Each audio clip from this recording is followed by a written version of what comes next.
Androgenetic ஆலோபேஷியா உங்க ஃபேமிலியில அப்பா அம்மா சைட்ல யாருக்காவது பால்னஸ் இருந்துச்சுன்னா ஜெனட்டிக்கா அது உங்களுக்கும் வரதுக்கான வாய்ப்பு இருக்கு.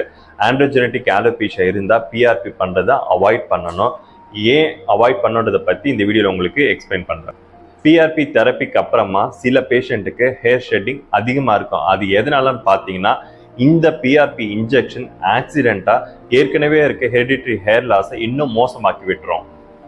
ஒரு சில பேஷண்ட்க்கு இந்த பிஆர்பி இன்ஜெக்ஷன் ஸ்டீலோஜன் எஃப்லியம் அதாவது முடி கொட்டுற ஸ்டேஜ்னு சொல்லுவாங்க, அதை ட்ரிகர் பண்ணி இந்த ஹேர் ஃபாலிக்கல் அந்த டீலோஜன் ஃபேஸ்லேயே ஸ்டக் ஆகிடும்.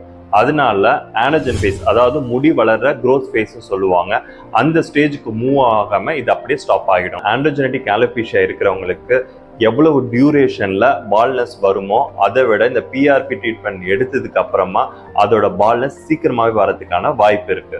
ஹேர் லாஸ் ஆகுது, பிஆர்பி ட்ரீட்மெண்ட் எடுத்துக்கலாம், நீங்களே டிசைட் பண்ணாதீங்க. டாக்டரை கன்சல்ட் பண்ணி